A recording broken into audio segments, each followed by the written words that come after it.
Good afternoon, everyone. You're with us for Teen Sexting. What's the issue? Our presenter today is our very own Mary Beth Huberti, Director of Program Development here at Operation Parent. We're interested to see who's joining us this afternoon, so if you could go into the question section and just put your first name and the state that you're from, that would be exceptional. We've got Christy from Wisconsin, Brittany from South Carolina, Emily from New Hampshire. Guys are coming in fast. Gwen from Nevada, Erica from Pennsylvania, Simone from New York, Kelly from Kentucky, Tracy from North Carolina. Welcome everyone. Tammy from Kentucky, Jessica from Kentucky, Erica from New Hampshire, Jennifer, Indiana. You guys are logging in really quickly, but my computer's still catching up. Brianne from Virginia, welcome.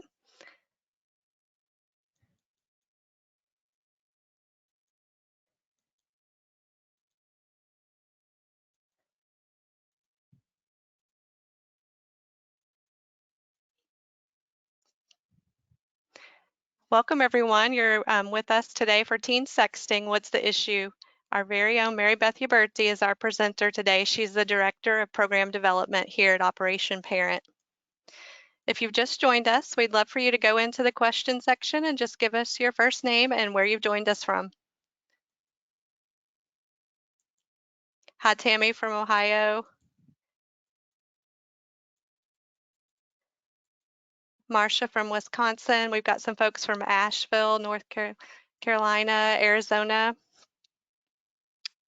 Shelby from Texas, Kathy from Ohio, Lisa from Louisville, Ryan from Pennsylvania, Robin from Idaho.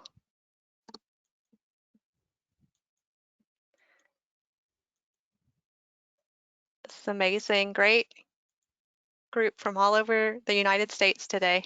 Carrie from Louisville, welcome.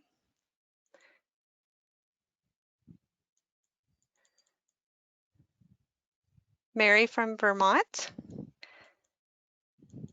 Renee from Pennsylvania. Stephanie from Pennsylvania. Allie from New Jersey. Anne from Vermont.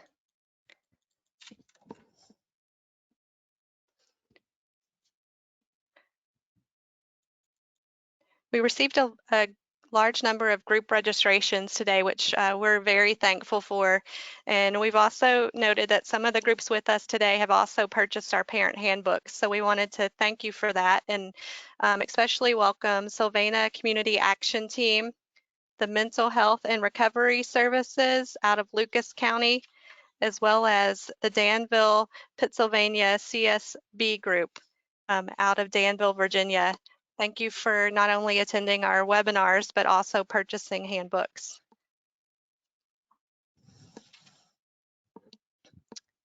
All right, welcome everyone. We're going to get started this afternoon. We're going to start by telling you about some of our upcoming webinars. Our next webinar is on teen substance abuse, the risk, consequences, and what we can do. Our presenters are Zachary Crouch with Landmark Recovery Center, as well as Dan DeBeck from the Karen Treatment Center. Our next webinar following that one is Alcohol, Drugs, and You, a conversation with authors Mark and Leanna Treitler. And that's on Tuesday, March the 10th at 2020. And we wanted to let you know that both of those registrations are live, and that's something that you could do immediately following the webinar today is go ahead and register for the next ones. Operation Parent is a parent-driven organization providing comprehensive prevention, education, and support resources for parents, caregivers, and organizations responsible for raising and guiding teens and preteens. Right before we get into the content, I just want to go over a few of the technical features of our webinar program. In the top right corner, you can click on the orange arrow to open your control panel and view all the features with me. All attendees will be muted during the presentation today. We would, however, like to hear from you via the question section. That's about halfway down your screen there. There's 3 panels. The top panel will show you any questions that you've already posted. Below that is another light blue panel where you can type your question and send it directly to me. You can send questions at any time during the live webinar. All questions will be answered at the end of our presentation today. Just note, we might go a bit over the 60-minute mark with the question and answer segment. So if you need to leave the webinar based on your schedule, please do so. We've put together a great selection of handouts for you today. For today's webinar, you will find 5 handouts. The first one's titled Sexting Advice for Teens. We did want to make a note that we did send you one handout erroneously, and that one is titled, It is Time to Teach Safe Sexting. So if you've received that, if you could please disregard that handout. Our next handout is Teen Sexting Webinar Helpful Resources. And then you have a slide deck of today's presentation, and then you also have a handout from Common Sense Media titled The Sexting Handbook. Just double-click on the handouts to begin the download process. Once the webinar has ended and this session has closed, you won't be able to download the handout from this particular location. But about an hour prior to this webinar, you should have received an email containing the handouts. So if you don't download here with us right now, you can look for them in your email.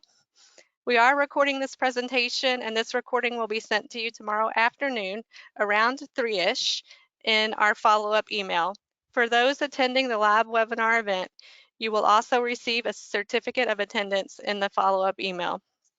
There will be a short survey sent to you directly after the webinar. It will only take you about 2 minutes to complete, and I can assure you we value and utilize the feedback. Now is my distinct pleasure to turn the webinar over to Mary Beth Uberti. All right, thank you, Michelle. Really appreciate you doing all that. And she is going to be on the controls today. For those of you that are new to Operation Parent, my name is Mary Beth Uberti. I'm Director of Program Development here at Operation Parent.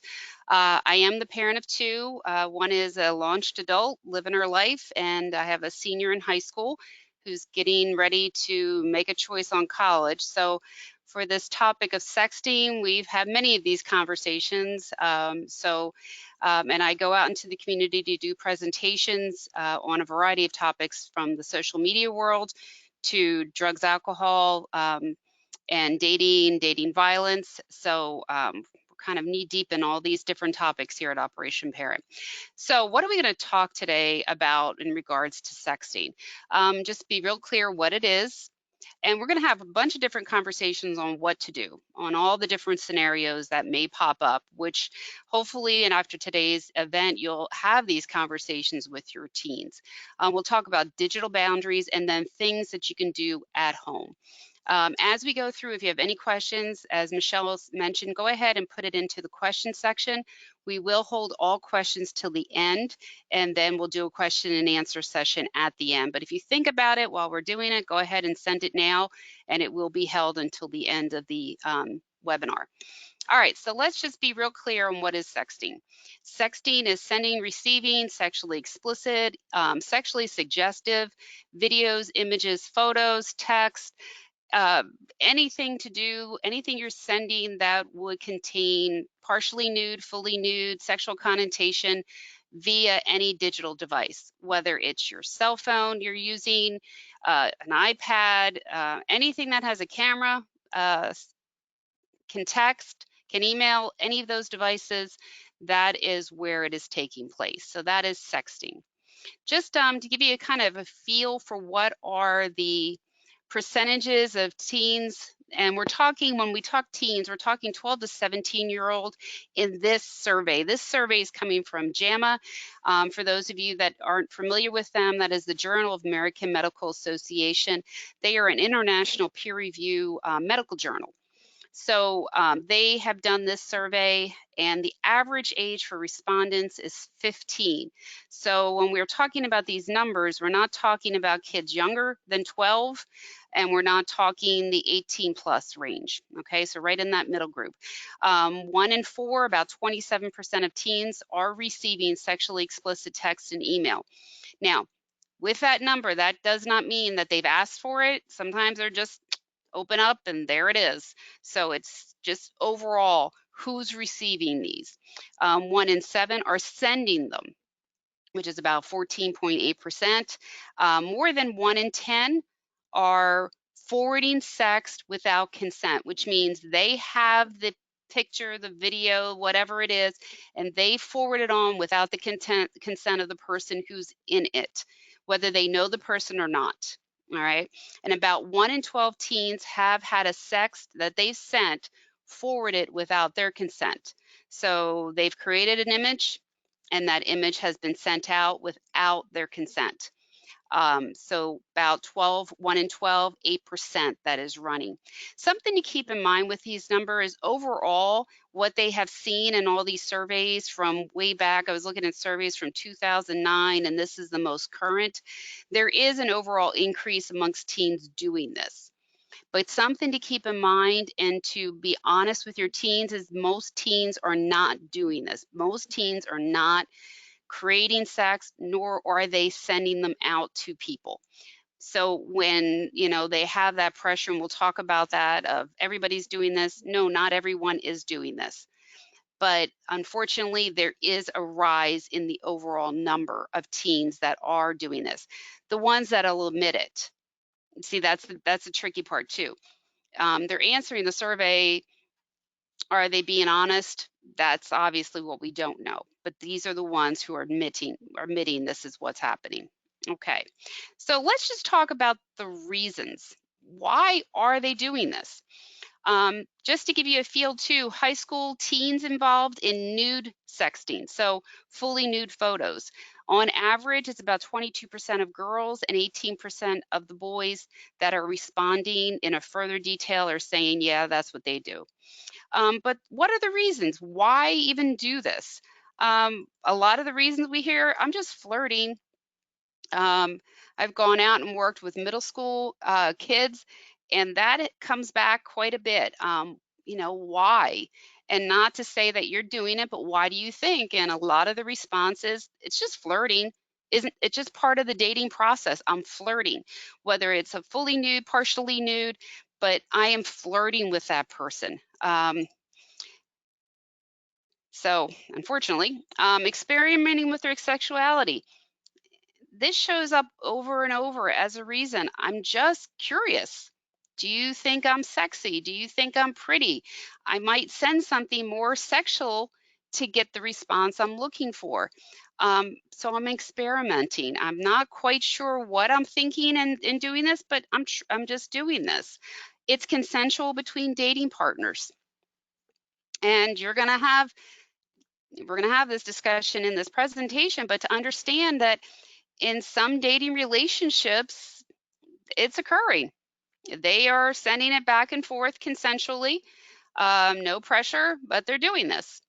But we have to understand that this sometimes is part of the reason for it. So we need to have these discussions. It's impulsive. I did it. It was a joke. 40% of the teen girls who responded that they do this, it's a joke. It was a joke. I didn't mean anything by it. I just wanted to shock you. So, okay, that's part of it. Again, just for the shock value.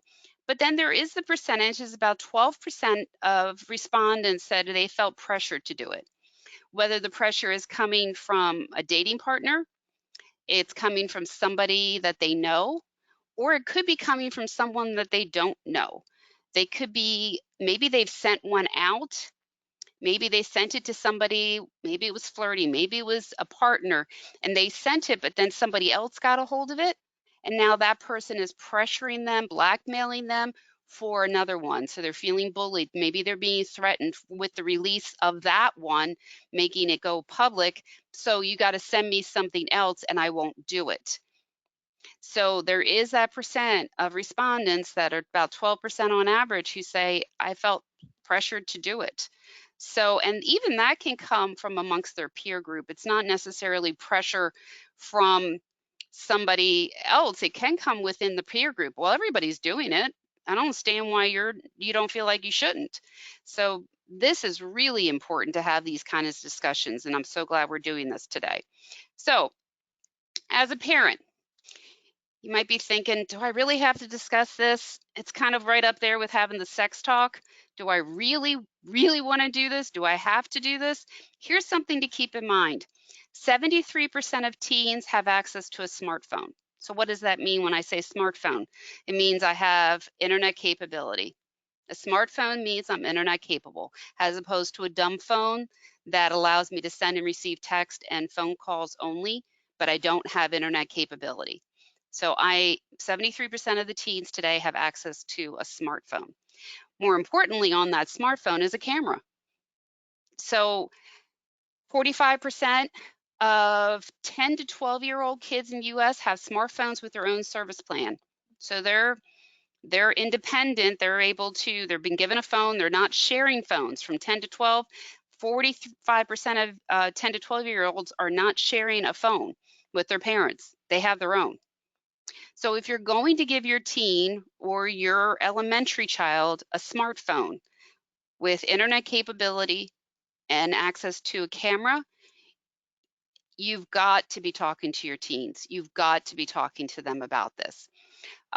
Because what we do know is this number is rising, and there's a reasonable chance that he or she will consider sending or will receive a sext, or they will have both occur. So yes, you've got to have this conversation. If you're going to give your child a smartphone, you need to start this conversation. If you're going to give your child an iPad, has a camera, internet capable, start these conversations. If they're going to be playing with your phone and walk into a different room, you better be having these conversations. So we can have it age appropriately, which is, I know when you're thinking, oh my gosh, I'm not going to have this conversation with my 3-year-old, but I did give my 3-year-old a smartphone. Okay, well then have it in an age appropriate way. Start with, okay, does my child even know what sex is? Okay, they don't. So just start talking about what's a good photo, what's something that is appropriate.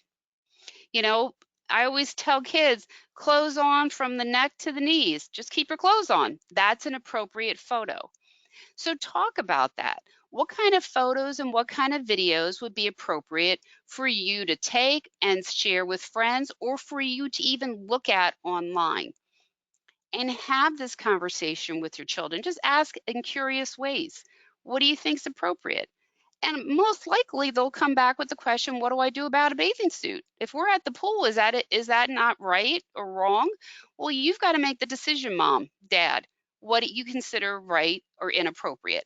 But begin that conversation, because if they're walking around with a phone and they're in their bedroom and somebody's saying, oh, just take a picture right now, if you haven't had this conversation, they may not think through what the next step would be. So it's really important to have this conversation. For older kids who know about sex, use the proper terms for things. Be very clear that we're going to talk about sexting. Okay, and they'll roll their eyes and go, oh my gosh, I can't believe you're doing this. Yeah, well, we need to talk about photos and videos. And we need to talk about what do you do and all these things, and then answer their questions. But please, please, please, if you're going to give them any type of internet capable device with a camera, start these conversations. And we'll talk more about how do you weave all this in. So let's just start with, let's talk. You got to begin this conversation, as awkward as it may be. But usually it's really good to start with, what do you know? You know, you'd be surprised when I talk to elementary kids and I'll say, clothes on from the, knees, neck and stuff, and they laugh, and somebody inevitably will go, we're talking about sexting. They know. You need to have that conversation. So ask them what they know. Because if they have it wrong in their head, you need to have that, okay, well, no, that's not really what we're talking about, but that's called this. We're talking about this. Discuss with them why it is a bad idea. You know, you're encouraging them to think because you want them to think it through prior to doing it or hopefully not doing it. But what you're trying to do is get them to think. You're going to talk about, what do you do if someone asks? What do you do if you receive one? Which, from experience, as a parent, they will receive them unsolicited. They will come. And what are the legal issues around this? So, most importantly, pick a good place and time to have this conversation. And I know you're probably thinking, how about, like, I'll be on one end of the phone and they'll be on the other. um, so that's okay. You can do it in the dark when they're laying in bed. Shut off the lights. After you get them all settled in bed, say, you don't have to look them in the face, but let's just have a conversation. In the car, great place to have a conversation. Probably with nobody else in the car, because they will go 5 shades of red, but they don't have to look you in the face, but they'll hear you and they may answer the questions because they're not looking in the face.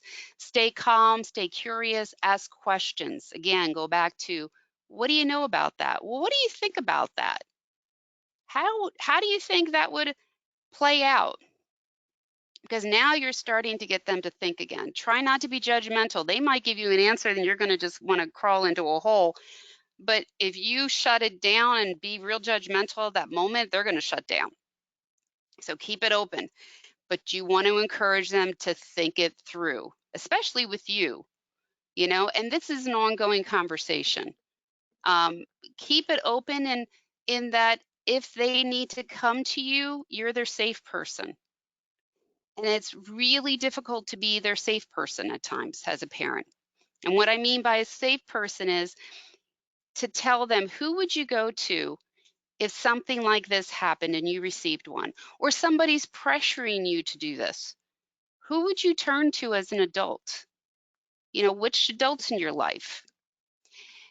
And hopefully they'll say you, or the other parent, or a grandparent, or an uncle, an aunt, maybe an adult older sibling, maybe a coach, maybe a teacher, maybe a counselor, people in their life that they can turn to.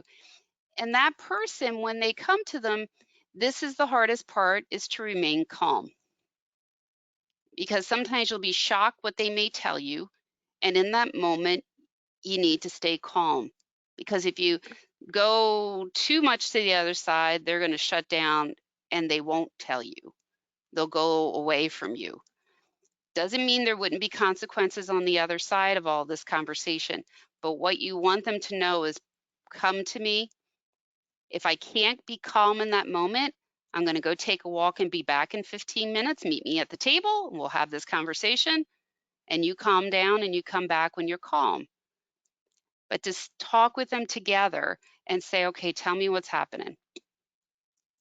And as I said, consequences, if they're doing it and you enforce consequences, you have every right as a parent, and they need to understand that. But at the same time, what they're seeing from you is, you're going to help me. You're going to work with me. And I get that I'm going to be responsible on this end, but you're going to help me. And that's what it means to be a safe person to come to.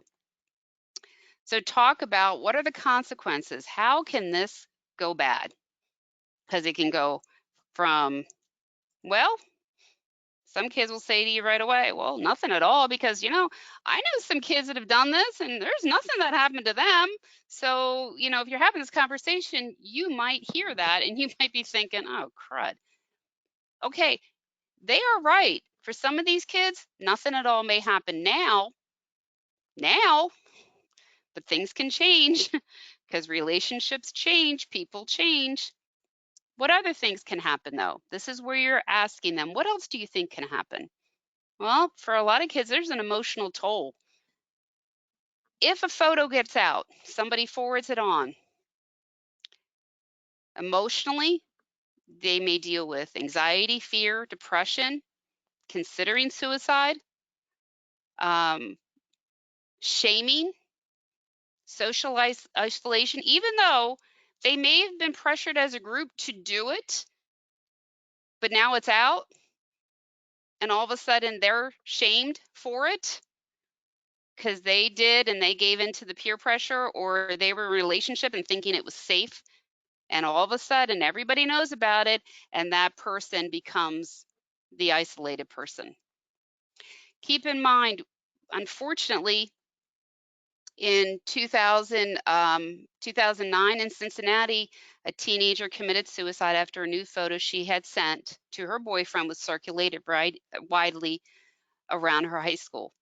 It resulted in harassment from her classmates, and eventually she completed suicide. So when you talk about this subject, there are high-profile cases out there where this has gone horribly wrong, where the emotional toll has just taken its toll on the person and they are ostracized, harassed, cyberbullied. Maybe they're being pressured for more of these photos. So please go through these consequences, talk about them, forwarding it on to others. A lot of times that's how all these consequences come out. Maybe they sent it to one person and that person now is sharing it, which is most likely going to happen. And now the photo is out. Blackmail for more. Well, you obviously gave one to this person, so now I want you to give one to me, or I'm going to go ahead and I'm going to send it out and make your life worse. In some cases, if the school is involved, once they're involved, they must legally go to the resource officer and turn it over, especially as we'll talk about the legal side of this in a little bit, but with a photo involving anyone under the age of 18. Depending on the state, it's child pornography. So they are legally obligated to report it if they are told that it's occurred and the student is within their student body, they will legally have to go. So now the school's involved. There's legal issues. I'm going to talk in a moment, but there are a lot of legal issues where this can go massively wrong. Future implications. These pictures don't go away. Once it's sent out on the internet, it's out forever. You've lost all control of that photo or that video. It's gone. As soon as you hit send, you've lost all control over it. Now, kid that got away with this for a while might think, yeah, it's not a big deal. I already did that. It's all good. I'm now an adult and I'm applying for a job, and who knows? Somebody decides to release that photo and teachers have been fired. Kids have found the photos of teachers from the past and they're gone. There are future implications. There are going to be some jobs, some employers, they will check your social media. They will Google you. They will do a background check. They will find whatever they can find. And unfortunately, if that photo pops up and you're in a sensitive type of job, maybe you're working with kids or you're in the legal world, they might decide this is not even worth it and you'll get passed by for a promotion or a job. So there are all kind of future implications to this where this can go horribly wrong. One of the biggest ones is legally. In today, well, this is as of 2019, there were 25 states that actually had what's called sexting laws. So what that means is they have passed legislation within their state where they deal with these types of issues when the person is a juvenile under the age of 18. And in some cases, it may be 16, depending upon the state. But for most states, what it says is if your kid is doing this and it ends up in the legal process, we will deal with them as a juvenile. We will not deal with it as an adult offense. So in those kinds of cases, they will take them to juvenile court. A lot of times there's public service, education. They'll come up with what that child has to do to satisfy the legal implications of this, and then it's not going to move on to their permanent record. It's a juvenile issue. But for the other states, they don't have these kinds of laws. So what does that mean is if the person in the photo or in possession of these photos or videos or forwarding these out is under the age of 18, but that person in the photo is under the age of 18, that's child pornography. So in a state like ours, Kentucky, we do not have sexting laws. So say a 16-year-old is in a relationship with somebody, and they together are sending photos back and forth. As soon as they take the photo, because they are under the age of 18, that is creation of child pornography. Now, they send it digitally to their partner. That's distribution of child pornography. The partner keeps the photo. Maybe they don't even share it. They just have it on their phone, but that's possession of child pornography. Say that photo does get distributed and this person forwards it on to this one, and then they forward it on to that one, and so on and so on. Everyone in that chain could be prosecuted for distribution and possession of child pornography because the person in the image is below the age of 18, which is child pornography. If they are fully nude, partially nude, or in a sexual situation, that is all child pornography. Doesn't matter that it was consensual. That has nothing to do with it because that is the way the law is written.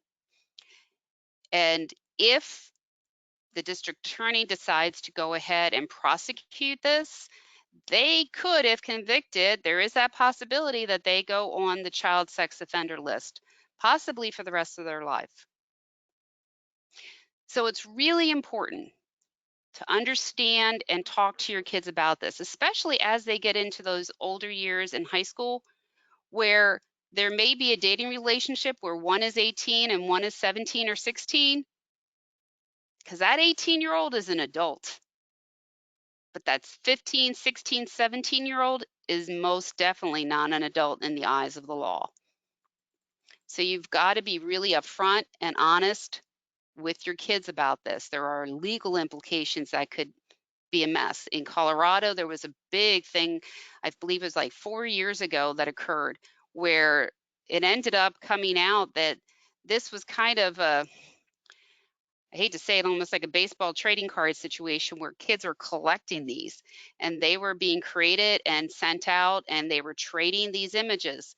Well, once it got out, it ended up, I think they tried to prosecute, and whether they did or not, almost 5 kids in high school, which shut down their high school football season because they were high school football players. So there are prosecutions of this as adults. So when you're talking, on your one of your handouts is the place you can go check your state laws, but please talk to your kids about this. So what do I do? Oh, there we go. What do I do if someone asks?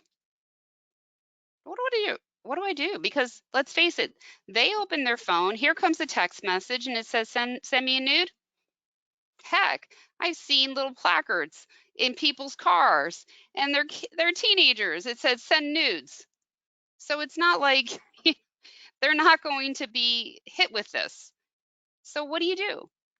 So ask your kids, what do you do? What do you do if somebody asks you that? Oh, that's never going to happen. Okay, well, I get it. You don't think it will, and gosh, I hope it never does. But what are you going to do if it does? And most likely they're going to look at you and go, I don't know. Okay, want to come up with some ideas? Sure. Okay, well, what could you tell them? I could tell them no. Yeah, you're right. You can tell them no. What else could you do? Well, I could just ignore it. Sure, just change the subject, right? Yeah, I could just change the subject and hope they don't do it again. Yeah. What if they come back and they keep asking? Well, I could block them. Yeah, do you know how to block? Yes, I know how to block. Well, good. Do you know how to block on all these different platforms? Yes. Well, good. You have my permission. If you feel you need to block somebody, please block them. You can use the parents as an excuse. You know, you're doing check-ins with your kids, hopefully on a regular basis on their phones. Here's a great one. You know, what you could say is, my parents check my phone all the time. I don't want to even get into that. I don't want to lose my phone. So no, the answer is no.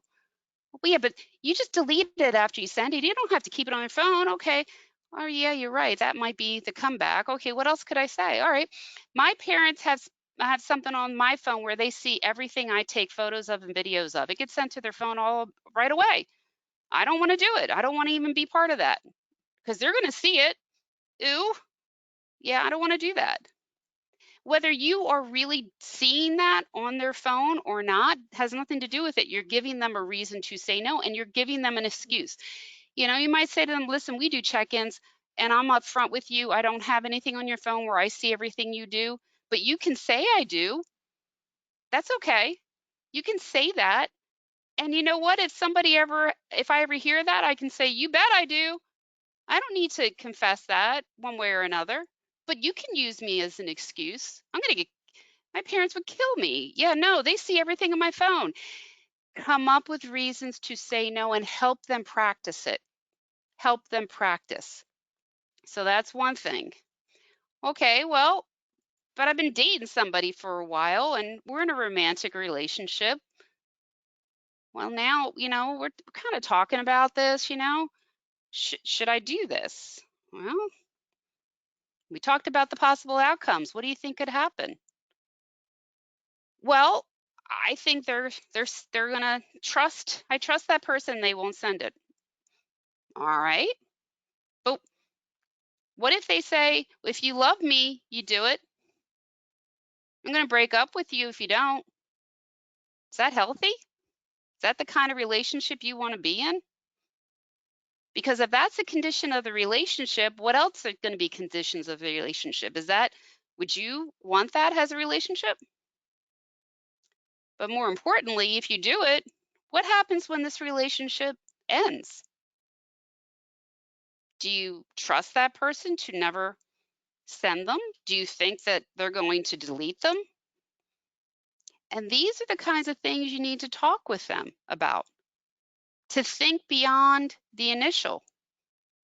Because we do know in high school and middle school, relationships do not last. And we know it's really easy for somebody to have an image on their phone and when they're in the group, go, oh, look, look, look. They can show it, but they haven't forwarded it. But I've shown everybody. So you really need to talk with your child and say, listen, I get that you think this is going to last forever and that you trust this person, but is this really what you want? Because when this relationship ends, if and when it ends, what are you going to do then? Well, I know, but I would never send those images out. Well, that's great. I don't even want you to have them on your phone, number one. But number two, you've sent it out. It's no longer in your control. And we do know when relationships end, people will do things in anger, revenge that they would not have done otherwise. So it's a really important to have this kind of conversation. So what do you do though if you're being pressured? Maybe you know the person, maybe you don't. What do you do? Well, I can ignore the request. I don't respond. That's a good thing. Block the person. Remember, block the person. But if this person keeps coming at you, maybe they're threatening you because they have another photo you took or video you sent, and they're going to release it, and they're threatening you. It's called sextortion. What are you going to do? And this is where, are you going to tell me, a trusted adult, your parents, your guardian? Are you going to tell someone? Because we don't want you to go through this by yourself. Because in some cases, this person is going to release it no matter what. They're going to ask for more because usually it never ends with just that one. The emotional toll on your child at that point will be immense. Anxiety, depression, feeling like everybody's seen this, isolation, fear. They are all just some of the emotions that they're feeling in the midst of all this. and they need an adult in their life at that point. So by talking about this ahead of time, you're giving them options on who to contact. Please tell an adult. If you can't tell me, tell another trusted adult. You could call the police. If you didn't want to do that, you can call the cyber tip line at that number right there. Block the person, collect the evidence. Collect the evidence means screenshot what they're telling you. Screenshot this. If it's coming at you from various sites, from various apps, screenshot it, get the names, report them online. Go to the site and report them. Go to the bottom where the help is, go in through the help and report that person. But what you want to do is give them this information and this conversation way ahead of this ever occurring. So they have a plan in their head. Because in the midst of all that emotion, it's really hard to think clearly. But if you've talked about it, they know they can turn to you, or they have a trusted adult in their life they can turn to, hopefully they will turn to that person. But if they feel like I really can't tell any adult, but if I can call that phone number, then at least I'm reaching out to somebody to help me, which is very, very important. So what do you do if someone sends one to you? Unsolicited. I didn't ask for this, but boy, yeah, here it is. Okay, number one, be real upfront. Delete it immediately. Please get rid of it. And most times, based on past experience with this one, is ew, yeah, delete it. Do not save it. Do not keep it on your phone. That's possession of. You don't forward it. You don't show it to everybody else. You get rid of it. Keep in mind that possessing a nude image, sexually explicit, of anyone under the age of 18, even if it's a photo of yourself, is considered child pornography. So get rid of them. One thing was text back to that person.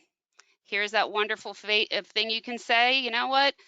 FYI, my parents see everything that comes on my phone. Please knock this off. Do not do this ever again. It'll stop. It'll stop. Block the person. Just cut them off, him or her off. But trust me, unfortunately, yes, you need to have these conversations. Remember, give them the talk, have a conversation with them, get them to think, so when it occurs, they know what to do. All right, here's one. Someone sends you a sext and you open it up, you open up a photo because you're not prepared, and it's somebody you know. What are you going to do?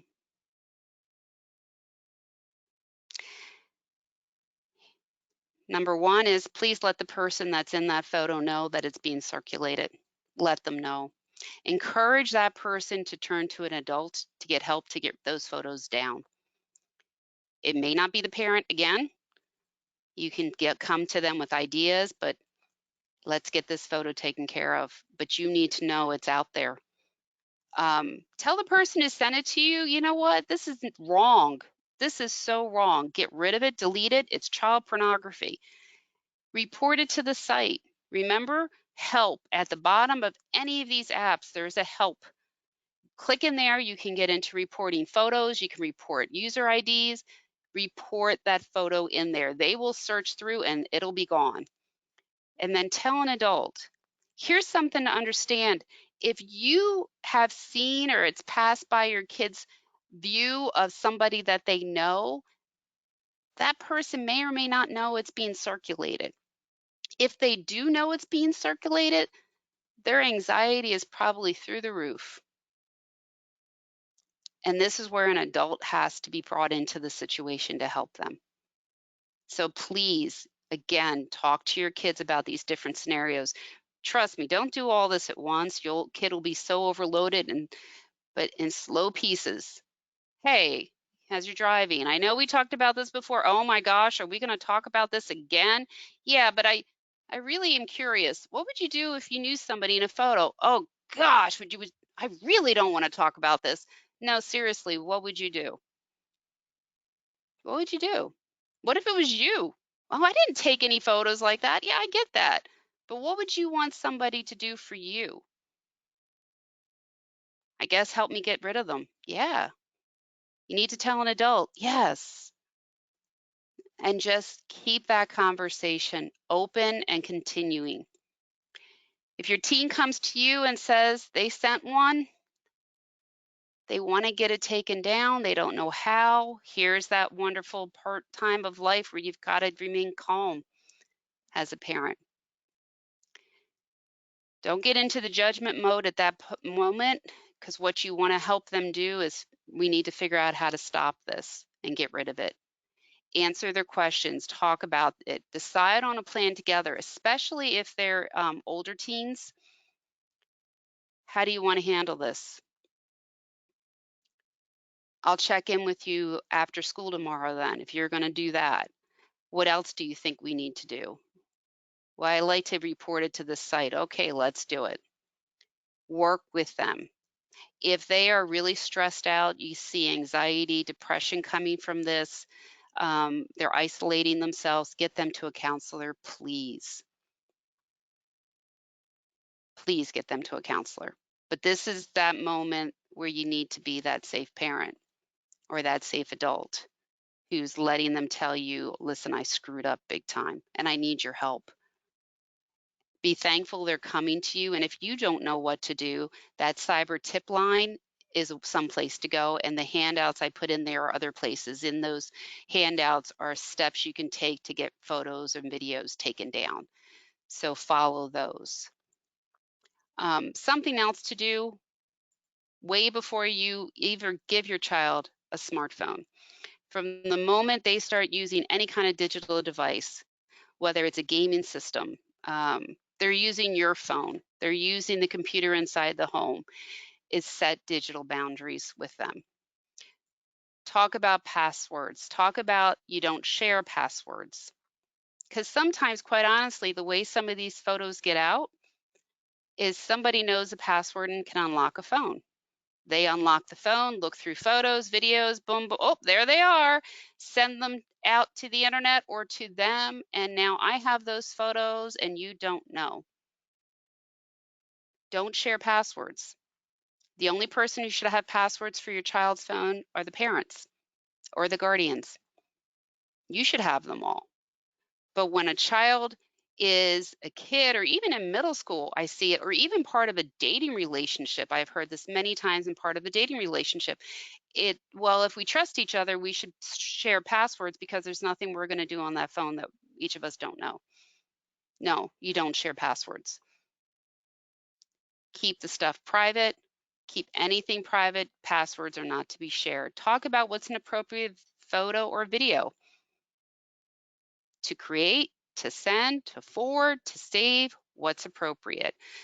Talk about photos that you share with others, but also photos that you share of others. You know, we take a lot of photos of our kids. I just read something about, oversharing by parents. Something to keep in mind if we want to teach our children to respect others' digital image, and we say to them, you know what, you should ask them if that's going to be okay with them to share. We got to do that, especially when they hit middle school. We might have been posting all these photos and videos of them when they were little, but now they've hit middle school and they're like, oh, please don't post that photo. Respect that. Ask them, can I post this? And they might say no. Respect that, because now they're learning from you. I got to ask. My parents are showing me respect and I'm learning how to do that back. Talk about their profiles on social media sites. Keep them private. Talk about who they are following and who are their friends and what sites they are going to. Also, discuss with them, you want them to think before they share, whether it's a comment, but in this case, it's photos and videos. Could this photo or video get me in trouble? We want them to think twice before they share. If the answer is yes, don't do it. Could it get a partner or friend in trouble? If the answer is yes, don't do it. Will it create drama? Am I posting something and it's going to cause a blow up amongst my friends or amongst a group? If it will, don't do it. Am I okay if everyone else shares that photo or video of me? Am I going to be okay with that? Because again, once you share it, you've lost all control over it. Will I be okay if my parents sees that? I take a photo, it's inappropriate, and I share it. Would I want to show it to my parents? My grandparents? If the answer is no, don't do it. If I look back at that photo a year from now, will I be okay with it now? As I continue to mature and get older, will I feel good about it? Because as I said, some of these photos will come back. Unfortunately, it can come back when you're an adult. Will you be okay with that? So as we wrap up, important parts to make sure you talk to your kids. And this is constant. This is an ongoing. Once you send something you've over the internet, you've lost all control over it. Whether it's a comment, a photo, a video, a text, any of that. As soon as you hit send, it is no longer yours. It's whoever you sent it to and the internet's. I don't care if you sent it on Snapchat, because if you send it on Snapchat, the kids know. Just screenshot it. I own it. It's mine. That's all it takes. And the last thing is be very upfront. You don't ask and you don't send explicit photos or videos. Don't ask. We talk about don't sending all the time. We always say to the kids, don't send them, don't send them. But on the opposite side of this, you should not ask for them. Start there with yourself. Don't ask. It's inappropriate. It's illegal. Don't do it. So continue that conversation. And at home, educate yourself and your teens. You're doing that today by being here. You're educating yourself on sexting. You're getting some guidelines for having conversations and all the different conversations that go with this. There's tons of education out there on this topic for teens too. Some of the handouts, give them to them, let them read them. Set digital boundaries with your kids and keep the lines of communication open. They are going to screw up. I can guarantee it. May not be this, it may be something completely different, but kids are kids. So keep the lines of communication open as much as you can. And with that, we're going to go to questions. Go ahead, Michelle.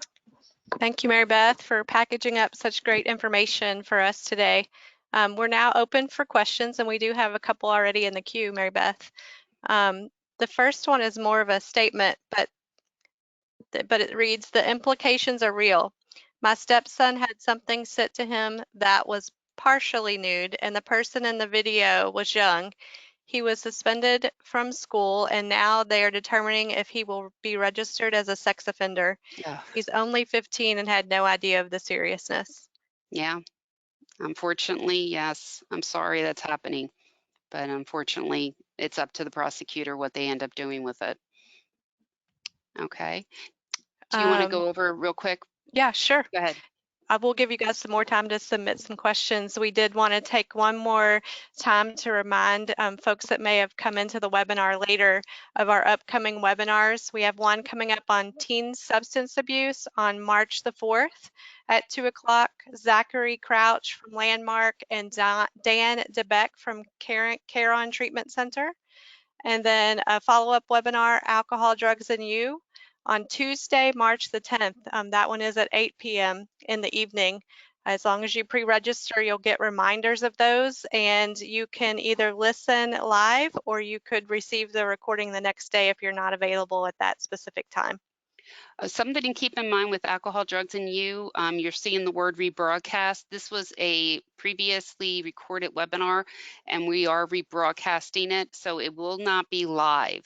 You will hear the questions that were posed, and you can send questions to us. They will be responded to within 24 hours, but this is not a live broadcast. Teen substance abuse is a live broadcast, so that word rebroadcast, just to clarify. And you can register for both at operationparent.org. Both of those registrations are live. We'd love for you to stay connected with us through Twitter, Facebook, and Instagram. So please do follow us on social media. You can sign up for our newsletter. You could also purchase a parent handbook from directly online. Mary Beth goes out into the community and does community presentations at schools and businesses, and we would definitely love if you would come attend a future webinar. We do sell parent handbooks. We have an elementary parent handbook and middle and high school version. The elementary is at $5.99 and the middle and high at $9.99 each. Again, those are available to order directly online at operationparent.org. We would love to continue to offer free webinars. So if you're so inclined and you would like to make a donation, you could do that as well at operationparent.org. Okay, great. We're going to go back into the queue and take a few more questions.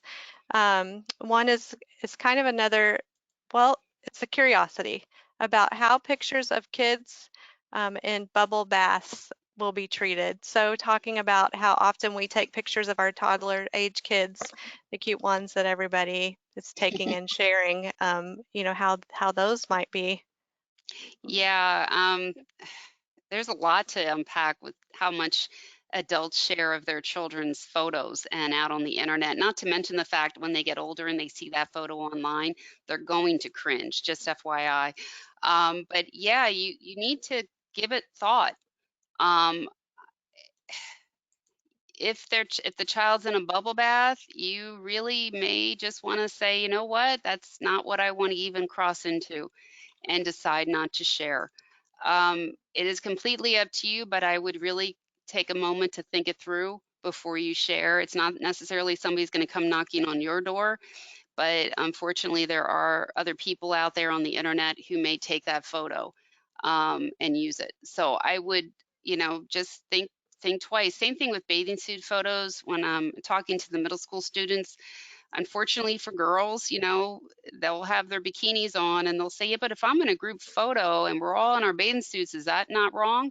Well, if it's just a group photo, it's most likely going to be perfectly fine. But where it changes is, say the girl unfortunately is starting to develop, has a bikini top on, takes a photo from the high above her and has the camera pointed down and she's looking up at the camera. Well, from that vantage point, it almost looks like she has nothing on the top. Well, could that be interpreted differently by somebody else? Yeah, it could. It could. And this is why you have these conversations with your kids. You want them to think. You want them to think it through. But also, parents, we got to think about what we're posting. Mary Beth, do you happen to know, is there a separate list for child and adult offenders? Or You know what? I don't believe there is. I believe it's one list. I know it's by zip code, but I've not seen or heard of a separate one for children. okay, gotcha. Thank you. And do you know if there is an app or application where we can see every text that our teen is receiving? Well, there's different apps out there on that are available. If you go to wellresearchedreviews.com and you put in cell phone monitoring, you will find the 10 most used products out on the market. It'll tell you what it can and cannot do. Most of them are heavily parental controlled products, but then a lot of them have what's called spyware. And spyware means I can see what somebody else is doing on their phone. Keep in mind, not all products can see everything because when an app is created, they then have to rework that program to collect that information. So not everything works on everything. But there are all kinds out there, but I would go to well-researched reviews to if you want that. One caution I would give you, um, please set up boundaries clearly. Do a child parent contract on social media or internet usage. Have some type of contract where you're laying out the boundaries. If you decide to go that route where you're going to see everything they are sending and receiving, tell them straight up front. Be very honest and open about it. FYI, we have this on your phone. What you're letting them know is, I'm giving you a huge out right here. And to be honest, you won't be able to read every single solitary thing because it's going to come fast and furious. But if you don't set boundaries and you're not talking about this and you just give them a phone that has spyware and then you're watching everything and then you come down on them when they make the mistake, it's a huge break of trust. So be upfront. Hey, here's your phone. FYI, we put this product on. It does send me everything you're doing on the phone. I understand we've talked about this and we have a contract and everything. I'm giving you another way to say no to some of this. It's giving you an out. Okay. Um, okay, there's a parent that's concerned. I don't want my children sending or receiving nudes. However, the concern is that there's going to be a generation of kids that will be negatively affected with criminal records. Teens make poor decisions, and that's a very scary position to be in. Yes, it is. It's very scary. Yes, I agree with you. Excellent. Okay, so this is also an app question, which I think you've already answered it, but are you aware of an app that specifically monitors photos? Does one come to mind?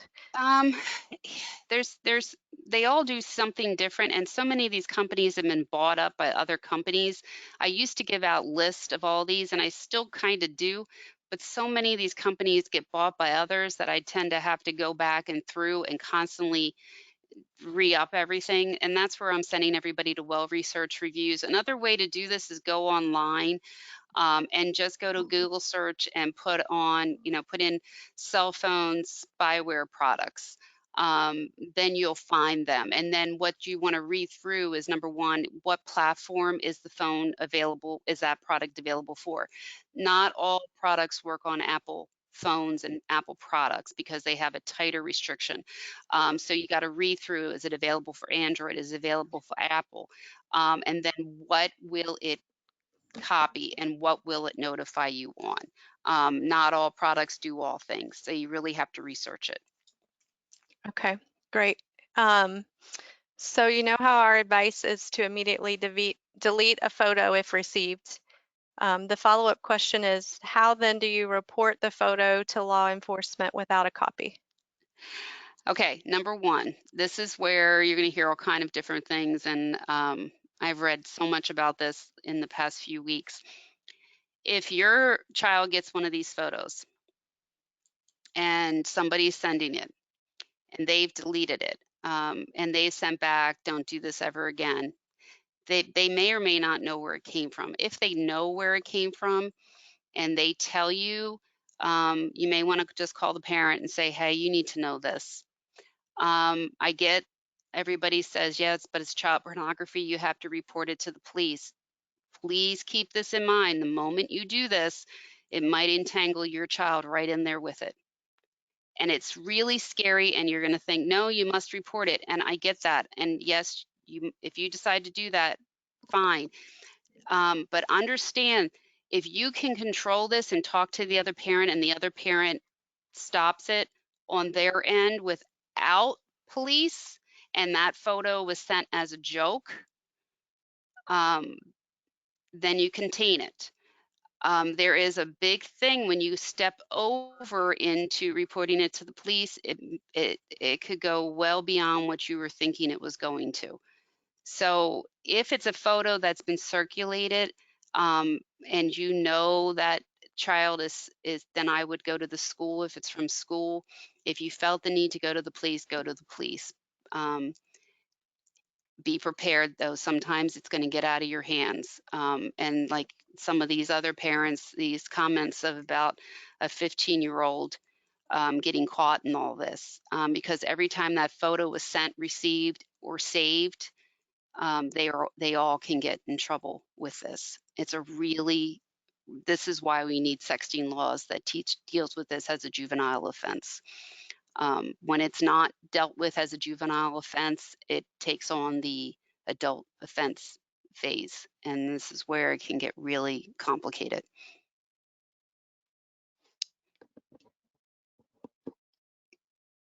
Thank you, Mary Beth, for this deep information on a very tough topic. You have several thank yous in the question queue right now, so we appreciate what you helped us learn today.